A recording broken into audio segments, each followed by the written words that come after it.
sekarang ni keterpujaan kita nak bertemu dengan bulan Rabiul Awal makin memuncak. Kita lebih kurang berapa 11-12 hari saja lagi nak jumpa bulan Rabiul Awal, insya-Allah. Jadi mudah-mudahan Allah Ta'ala panjangkan umur kita dapat jumpa dengan bulan yang penuh kegembiraan untuk umat Islam dan juga untuk mereka yang mencintai baginda Nabi Muhammad sallallahu alaihi wasallam.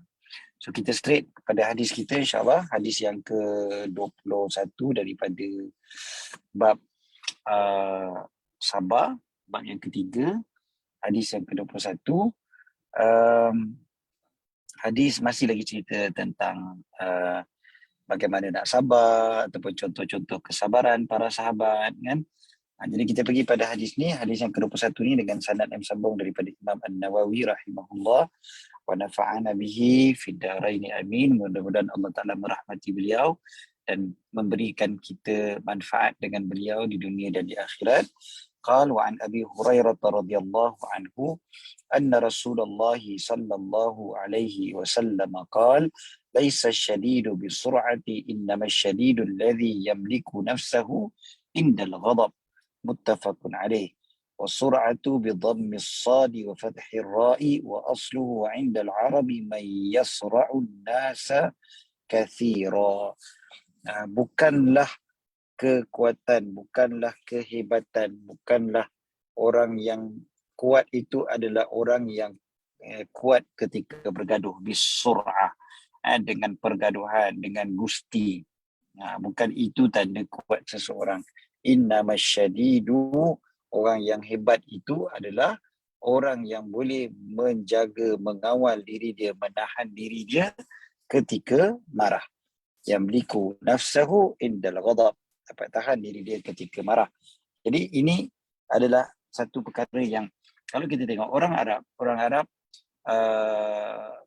secara budaya mereka, dia orang memang ada gusti ataupun kita kata berlawan untuk nak tunjuk kehebatan seseorang. Ni bukannya berperang, ni sama-sama dia orang akan nak tunjuk siapa kuat tu, dia ada pertandingan lah macam itulah, kan. Lawan, oh dia ni menang, dia dapat jatuhkan kawan dia, so dia ni lagi kuat.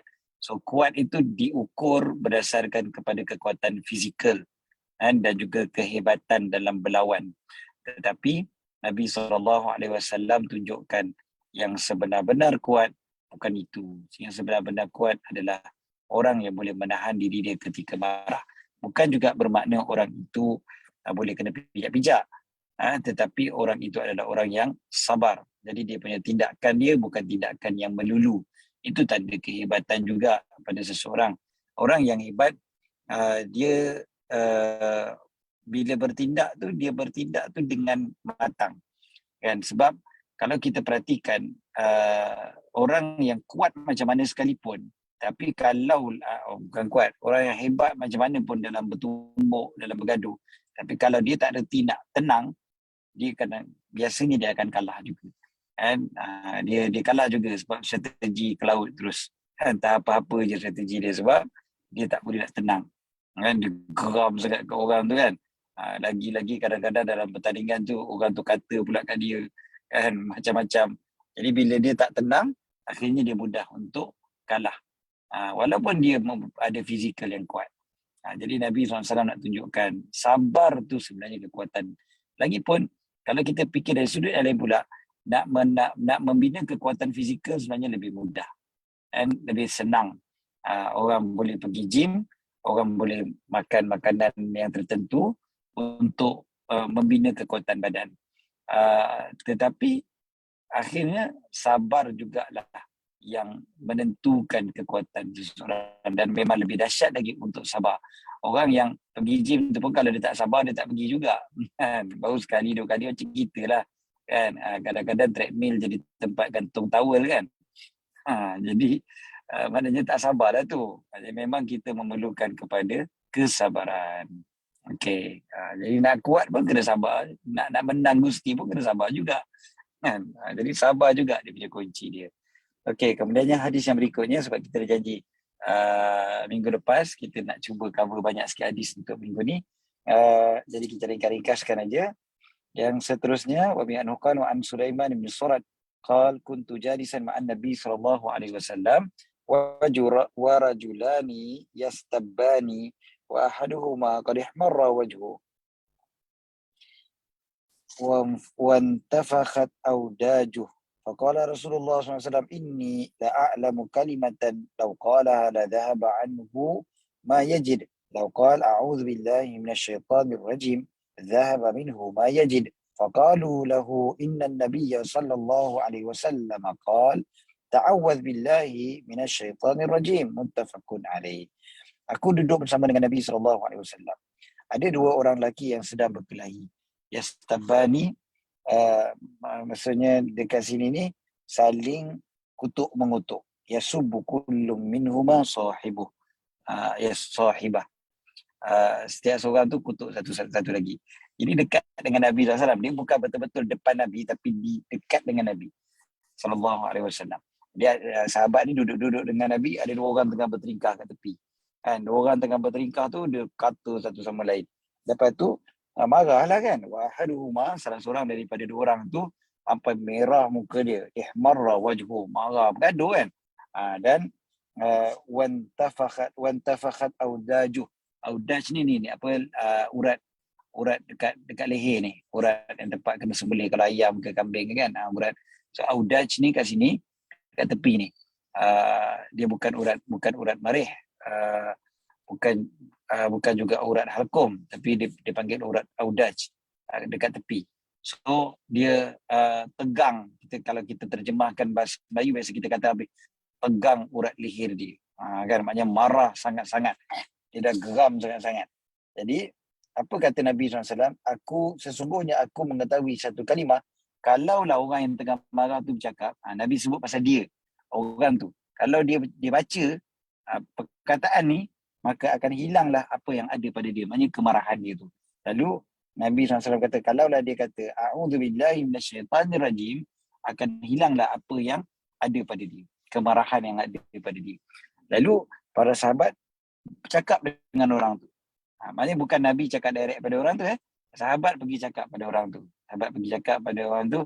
Kata, sesungguhnya Nabi SAW bagi tahu, berlindunglah engkau daripada syaitan yang direjam. Para sahabat ambil terus pengajaran daripada apa yang dikatakan oleh baginda Nabi SAW. Pengajaran daripada hadis ni, pertama, marah daripada syaitan. Sebablah Nabi SAW bagi tahu, baca auzubillahi minasyaitonir rajim akan hilangkan marah. Kita kena selalu ingat, kalau kita marah tu daripada syaitan. Innal ghadaba minasyaitan, kata Nabi SAW. Syaitan yang menyebabkan kita marah. Wa imma yanzaghannaka minasyaitani nazghun fasta'iz billahi minasyaitonir rajim. Fasta'iz billah innahu sami'un alim. Okey, ayat ni. Jadi memang Allah Ta'ala suruh kita bila syaitan nak menyelewengkan kita, terus minta lindung dengan Allah daripada syaitan yang direjam tu. Fasta'iz billah innahu sami'un alim. Sungguhnya Allah Ta'ala maha mendengar lagi maha mengetahui. Jadi dekat ayat ni sebenarnya memang jelas, memang syaitan tu lah yang kerja, memang suka nak bagi kita marah dan sebagainya. Jadi cepat-cepat sebut a'udzubillahi minasyaitonir rajim, sebut dekat lidah kita biar telinga kita dengar. Cuma ada orang dia tak suka kalau kita kata ini syaitan ni punya kerja. Apa syaitan kan? Lagi-lagi kalau dia yang buat salah kat saya, dia yang aniaya saya, apa pula syaitan pula yang salah? Kan? Dia bukan masalah je orang tu tak salah ke orang tu betul ke, tak. Masalahnya perasaan kita, emosi kita yang tak terkawal, itu syaitan yang apikan. Syaitan yang bagi kita meluap-luap tu. Bukan isunya betul ataupun salah. Kita bukan kata betul ataupun salah. Kita bukan kata zalim ataupun tidak orang yang buat benda tu pada kita. Kita bukan kata orang tu perlu dibiarkan. Contohlah dia aniaya kita kan, dia ambil duit kita ke, dia langgar kereta kita ke, apa-apalah contohnya. Maknanya bukanlah maknanya orang tu jadi betul pula bila kita sebut auzubillahi minasyaitonir rajim. Bukan maknanya orang tu boleh terlepas saja daripada buat kesalahan pada kita bila sebut auzubillahi minasyaitonir rajim. Tapi yang dimaksudkan dekat sini adalah dia memang untuk diri kita, kan? Sebab kita boleh kawal diri kita, bukannya orang lain.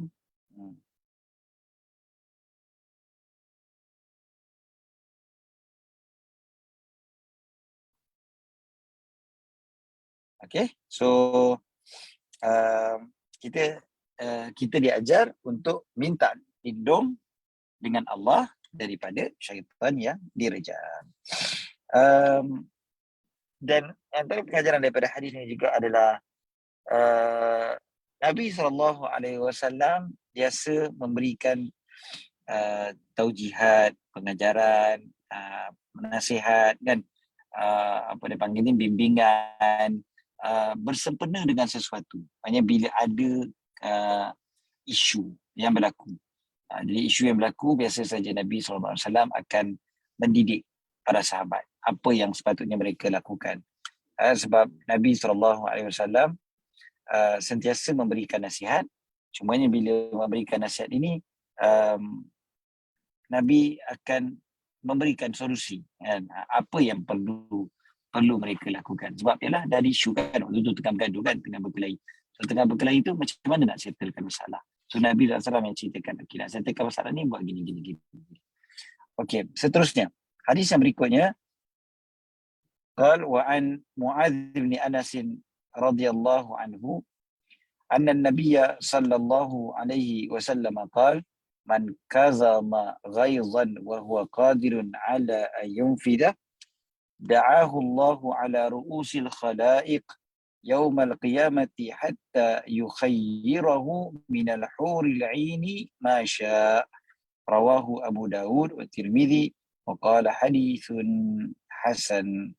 Sesiapa yang menahan kemarahannya, kazama ghaizan, boleh menahan kemarahannya, maknanya sabarlah kan.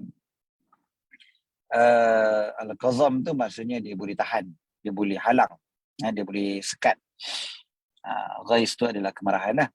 Jadi wa huwa qadirun ala ayyunfidha, sedangkan dia ni mampu untuk bertindak. Dia dalam keadaan sabar ketika tak mampu nak bertindak, dia beza dengan sabar ketika mampu nak bertindak. Kan? Ada orang dia sabar ketika dia tak mampu nak bertindak, dia dapat sabar dia kan. Tapi bila dia mampu bertindak tu cerita lain. Jadi kita jangan overconfident, tak apa aku ni penyabar. Sebab sebenarnya memang tak mampu nak buat apa-apa. Ni ceritanya bila kita mampu nak bertindak, ada benda kita boleh bercakap ke, boleh angkat tangan ke, boleh tulis ke, kan? Boleh ngumpat ke, boleh jatuhkan orang ke, boleh buat apa-apalah kan. Dalam keadaan-keadaan macam itulah sebenarnya ujian menahan kesabaran yang sebenar. Bila kita berada kena penyek lah kita kata, kena pijak, kita tak mampu nak bangun, itu bukan lagi sabar yang sebenar. Ialah sabarlah, tapi tak cukup menguji kesabaran tu. Betul ke sabar? Kan? Jadi kat sini Nabi SAW kata, orang yang sabar, yang dia bertahan kemarahan ketika dia mampu bertindak, da'ahu Allahu ala ru'usil khalaiq yaumal qiyamah, Allah Ta'ala akan panggil depan semua orang pada hari kiamat, depan semua makhluk pada hari kiamat, Allah Ta'ala akan panggil dia. Dan Allah Ta'ala, maknanya Allah Ta'ala panggil tu, panggilan tu, maknanya Allah Ta'ala panggil dia dengan panggilan yang mulia lah kan, kedepankan dia. Jadi apa dipanggil tu, jadi VIP lah. Depan semua orang, semua makhluk, Allah Ta'ala akan suruh yukhayyirahu, suruh dia pilih minal huril aini masya', antara banyak bidadari-bidadari yang ada, dia pilih mana dia nak. Maknanya kelebihan orang yang menahan sabar. Okay. Jadi masuk hurul ain, asal masuk hur ni, kalau kita tengok hur, masuk hur adalah mata yang putih, yang sangat putih. Putih dekat mata tu sangat-sangat putih, itu maksud hur. Lepas tu hitam dia sangat hitam, maknanya cantik matanya. Itu asal maksudnya lah. Jadi hurul ain maknanya yang sangat cantik. Jadi kalau kita terjemah literally, memang kita kata apa benda pula cerita pasal mata. Tapi dalam bahasa Melayu sebut bidadari. Saya pun tak tahu apa asal perkataan bidadari tu. Mungkin daripada bahasa-bahasa lainan sebelum daripada ni. Tapi dalam bahasa Arab disebut al-hurul ain, yang sangat cantik. Okey. Seterusnya hadis yang berikutnya, Abi Anqal wa Nabi Hurairah radhiyallahu anhu anna rajulan qala lin Nabi sallallahu alaihi wasallam awsini, qala la taghdab faraddada miraran qala la taghdab rawahu al-Bukhari. Daripada Sayyidina Abu Hurairah bahawasanya seorang berkata kepada Nabi SAW, wasiatkan aku, maknanya bagi nasihat kepada aku. Maka Nabi SAW kata la taghdab, jangan marah. Dan Nabi berulang-ulang kali, jangan marah, jangan marah, jangan marah. Nabi SAW ulang kataan jangan marah. Dan tunjukkan apa sebenarnya kat situ tu. Betapa dahsyatnya marah ni boleh menyebabkan kerosakan. Betapa marah ni memang satu perkara yang tak disukai oleh Allah dan Rasul sallallahu alaihi wasallam. Dan menunjukkan marah ni memang kita kena jauhi, dan sebab-sebab yang mendatangkan marah pun kita jauhi. Kan ada orang nak cakap dengan kita benda yang menyebabkan kita boleh jadi marah, cakap tak payahlah, tak payah sebut benda-benda macam ni.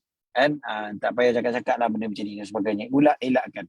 Dan maksud marah dekat sini ni yang dikeji, yang diperintahkan oleh Nabi SAW untuk elakkan adalah marah kerana dunia, marah kerana diri kita sendiri. Tapi marah untuk akhirat, marah kerana Allah, marah pada perkara-perkara yang Allah Ta'ala benci, yang Nabi SAW tak suka. Ini semua marah-marah yang okey, marah yang terpuji. Dan dia ada yang dipanggil sebagai mencintai kerana Allah dan benci kerana Allah Ta'ala. Boleh. Dia bukan maknanya Islam ni tak ada benda benci. Islam juga ada perkataan al-bughdu, kebencian. Ada. Al-ghadab. Ada juga pada Nabi SAW. Bukan Nabi tak ada marah kan. Nabi marah sampai merah muka. Dalam hadis Nabi SAW marah sampai nampak urat dekat kening Nabi SAW. Maknanya marah tu benda yang memang berlaku. Bukan tak ada marah langsung. Tapi Nabi SAW marah pada hak Allah Ta'ala, bukan pada hak baginda. Walaupun baginda lah yang paling mulia, walaupun kalau ikutkan kita kata hak untuk marah untuk diri sendiri, Nabi SAW yang paling berhak. Kan? Tetapi baginda tidak marah tentang diri baginda sendiri atau yang berkaitan dengan diri baginda sendiri, tapi baginda marah yang ada kaitan dengan Allah SWT, dengan hak Allah SWT. So, bila Nabi SAW ulang la taghdab, jangan marah berulang kali, Nabi SAW sebutkan begitu. Sebenarnya kita perhatikan, sebab Nabi nak tunjukkan ada konsekuens daripada marah tu, ada kesan-kesan lain daripada marah. So Nabi sebut ulang-ulang tu sebab benda tu antaranya dia macam jadi ibu kepada perkara-perkara buruk yang lain. Kadang-kadang ada benda-benda yang akhirnya kita menyesal kerana kita bertindak ketika marah, kerana kita bercakap ketika marah. Kan? Jadi benda-benda macam tu dia kesan-kesan dia anak-anak dia. Kan? Dan kadang-kadang dia boleh beranak pula lagi. Daripada asalnya kerana marah kita bertindak macam ni, itu kita bertindak macam ni tu dah salah dah. Lepas tu kita susuli pula dengan yang lagi salah, yang lagi salah lagi. Dengan sebab kita bertindak yang awal sekali tu dengan sebab marah. Kan? Jadi marah ni dia boleh jadi ibu kepada macam-macam kejahatan dan keburukan. So Nabi SAW ulang dan ulang lagi. La taghdab. Jangan marah. Sebab marah ni yang jadi masalah utamanya bukan kerana hati yang marah, tapi tindakan kita ketika marah, perkataan kita ketika marah. Kan dalam pepatah Melayu pun ada sebutkan terlajak perahu boleh diundur, terlajak kata buruk padahnya. Jadi kadang-kadang yang terlajak kata ni kerana apa? Kerana kita bercakap ketika marah, kan? Ketika geram. Jadi Nabi SAW ingatkan, la taghdab, jangan marah. Jangan bertindak dengan marah, jangan bercakap dengan marah. Jangan kita ikut kemarahan kita. Itu maksudnya. Ini pesanan untuk diri kita semualah, kan? Okey, dan hadis yang berikutnya insya-Allah kita baca sekejap. Apa ni? Kita nak kena naik ke TV. 1 2 3 4 5. Okey, kita ambil hadis kelima, ambil nombor ganjil lah, sunnah. Abi anhu qala wa an Abi Hurairah radhiyallahu anhu qala Rasulullah sallallahu alaihi wasallam ma yazalul bala'u bil mu'mini wal mu'minati fi nafsihi wa waladihi wa malihi hatta yalqa Allah ta'ala wa ma alaihi khati'atun, rawahu Tirmidzi wa qala hadisun hasanun sahih. Tidaklah Allah Ta'ala uji. Maksudnya sentiasalah seorang itu diuji, seorang yang beriman dan yang lelaki dan perempuan itu dalam ujian uh, pada dirinya, pada anaknya, pada hartanya, sampailah dia bertemu dengan Allah Subhanahu Wa Ta'ala dalam keadaan dia tidak ada kesalahan. Jadi maknanya satunya orang yang beriman memang diuji. Orang yang beriman memang pasti diuji. Ma yazalul bala'u bil mu'min wala bil ataupun wal mu'minat wal mu'minati. Jadi orang yang beriman memang diuji. Cumanya orang yang beriman apabila diuji, sebenarnya Allah Ta'ala bagi dia khabar yang gembira. Kat sini ni bagi siapa? Bagi orang yang sabarlah. Kan kita biasa dengar ayat wala nabluwannakum bi syai'in minal khawfi wal ju'i wa naqsin minal amwali wal anfusi was samarat wa basyiris sabirin. Allah Ta'ala bagi tahu. Allah Ta'ala pasti akan uji kita dengan sesuatu daripada ataupun sedikit daripada ketakutan, khauf, wal ju', kelaparan, wa naqsim minal amwal, kurangnya harta, kekurangan harta, wal anfus, kekurangan jiwa, ada kematian di kalangan orang yang kita sayang, was samarat, dan buah-buahan, wa basyiris sabirin. Berilah kabar gembira kepada orang yang sabar. So, walaupun perkara-perkara tu macam apa susah ni, penat ni, tapi Allah Ta'ala beritahu, wa basyiris sabirin. Beri kabar gembira. Ada kabar gembira. Salah satu daripada kabar gembira dalam hadis ni adalah apa dia? Dia akan bertemu dengan Allah dalam keadaan habis semua kesalahan dia.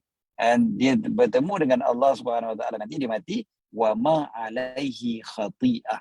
Tak ada kesalahan. Bukan dia tak buat kesalahan, dia buat kesalahan, tapi kesalahan itu dihapuskan, kan? Dipadam segala macam rekod kesalahan dia. Kerana apa? Wa basyiris sabirin. Berilah kabar gembira kepada orang yang sabar. Jadi ini antara perkara yang kita kata kita bila baca, kita berharap sebenarnya apa juga ujian yang Allah timpa kepada kita. Dia bukan ujian manusia sekeliling je macam dalam ayat tadi tu. Ujian yang berbentuk kelaparan, ujian yang berbentuk ketakutan, dan ujian dalam bentuk kehilangan orang yang kita sayang, kehilangan harta yang kita sayang, ataupun kalau sebut tadi buah-buahan, benda-benda yang menyeronokkan kita, kan? Walaupun benda tu mungkin bukan keperluan asasi, tetapi dia juga benda-benda yang kita nak menikmati, kan? Tiba-tiba Allah Ta'ala cabut, Allah Ta'ala tarik daripada kita. Jadi apa sahaja pun sebenarnya, kasih sayang ke, ataupun apa penghormatan ke, ataupun yalah harta benda kita lah, kan? Apa benda harta benda ni biasa je Allah Ta'ala tarik, dan nikmat-nikmat yang ada. Jadi perkara-perkara macam tu semuanya Allah Ta'ala sudahi dengan wa basyiris sabirin. Berilah kabar gembira kepada orang yang sabar. Ini kalau kita perhatikan Imam Abdullah bin Al-Haddad apabila kehilangan ibu bapanya, kan, bila beliau menulis surat kepada saudaranya yang berada di India, dan beliau sebutkan secara jelas bahawasanya ujian ini adalah sebab untuk gembira, kan? Ujian tu ada satu sebab untuk gembira. So memang gembira, jadi gembira pula. Bukan gembira dengan kematian ibu ayah, tak. Tetapi ujian tu, hakikat ujian itu, kan, kalau difahami, maka dia akan menggembirakan. Sebab dia akan menghapuskan segala dosa. Takkan kita tak seronok pula kalau tak nak hapuskan dosa kita. Kan, itu satu nikmat yang kita selalu minta pun. Astagfirullah, astagfirullah. Itu kan kita minta. Kita minta Allah ampunkan kita. Kita minta Allah ampunkan kita. Kalau manusia ampunkan kita pun kita lega, kan. Ini kan pula Allah Ta'ala nak ampunkan kita punya kesalahan yang bertimbun-timbun. Hari ni je, pagi ni je banyak kesalahan kita pada Allah SWT. Tak payah cerita daripada sejak kita balik, kan. Dari subuh tadi je banyak kesalahan kita pada Allah SWT. Betapa kurang adab kita pada Allah SWT. Waktu solat subuh tadi pun agaknya kita dah tak beradab dengan Allah SWT, kan. Jadi benda-benda macam tu kita kena kita kata syukur bila Allah Ta'ala nak hapuskan segala macam kesalahan kita. Okay, cukup setakat tu insyaAllah. Saya tengok dulu ada soalan, nampak macam ada soalan tadi, kan. Sebenarnya nanti, kan, minggu depan insyaAllah kita akan bincang pasal macam mana nak kontrol sabar dan kesan orang sekeliling yang boleh membantu kita untuk menahan kemarahan. Hadis yang next hadis yang minggu depan insya-Allah kita bincang macam mana Sayyidina Umar menahan kemarahan dalam keadaan beliau sudah menjadi Amirul Mukminin, menahan kemarahan beliau dengan adanya orang sekeliling yang baik. Orang sekeliling yang membantu beliau untuk sabar. Sebab soalan dekat sini, Ustaz, kat office saya orang suka marah-marah. Kan? Macam tu. So memang kita perlu jadi orang sekeliling yang membantu orang untuk sabar. So kita cek pada diri kita. Dan apa yang kita boleh buat untuk bantu dia supaya dia boleh sabar. Itu tanggungjawab kita. Tapi itu next week lah. InsyaAllah kita bincang. Untuk minggu ni mungkin tak sempat lah kita nak bincang panjang. Okey, tengah-tengah tu ni lagi tu. Satu orang asing, satu orang India. Saya terus baca kitab Khulasa. Okey, bagus. Ini contoh yang kita sebut tadi kan. Orang sekeliling memang perlu bantu. Bantu tu ada macam-macam cara lah. Mungkin salah satu daripada bantuan yang kita boleh bantu orang yang tengah marah adalah kita mengelak daripada dia. Mungkin juga kita bantu orang yang tengah marah adalah kita berdiam. Mungkin juga kita bantu orang tengah marah dengan mengingati Allah, dengan berzikir. Kan? Yang baca kitab Khulasa tu dengan zikir lah kan. Zikrullah. Okey, cukup setakat tu. Untuk pagi ni, minggu depan insyaAllah kita sambung satu kali lagi insyaAllah berkaitan dengan sabar sebelum kita pergi kepada bab yang berikutnya pada bulan Rabiul Awal insyaAllah. Okey, jadi cukup setakat tu. Terima kasih banyak-banyak pada semua yang hadir bersama-sama, yang baca hadis dan juga yang menyebarkan, dan sama ada yang berada di Facebook, yang berada dekat Zoom dan yang berada di Telegram dan sebagainya. Kita sebar-sebarkan hadis-hadis Nabi SAW. Mudah-mudahan kita mendapat barakahnya, kita dapat manfaatnya, dan insyaAllah esok hari Jumaat kita banyak akan berselawat pada Nabi SAW. Aqulu qawli hadha wa astaghfirullah al-azim li wa lakum. Bismillahirrahmanirrahim. Rabbana fa'na bima 'allamtana, rabbi 'allimna alladhi yanfa'una, rabbi faqihna wa faqih ahlana wa qarabatin lana fi dinina ma'al qutri unsa wa dhakar. Rabbi waffiqna wa waffiqhum lima tartadi qawlan wa fi'lan karama warzuqil kulla halalan da'ima wa akhilla atqiya ulama نهضى بالخير نكفى كل شر. ربنا أصلح لنا كل شؤون وأكر برضا منك العيون وأقض عنا ربنا كل الديون قبل أن يأتنا رسل المنون واغفر واستر أنت أكرم من ستر. وصلاة الله تغشى المصطفى من إلى الحق دعانا والوفاء بكتاب فيه للناس شفاء وعلى الآل الكرام الشرفاء وعلى الصحب والصالح الغرار. اللهم اهدنا بهداك وجعلنا ممن يسارع في رضاك ولا تولنا وليا سواك ولا تجعلنا ممن خالف أمرك وعصاك. حسبنا الله ونعم الوكيل ولا حول ولا قوة إلا بالله العلي العظيم. صلى الله على سيدنا محمد وعلى آله وصحبه وسلم. الحمد لله رب العالمين. Alhamdulillah, jazakumullah khairan katsira Ustaz. إياكم. جزاكم الله خير أستاذ.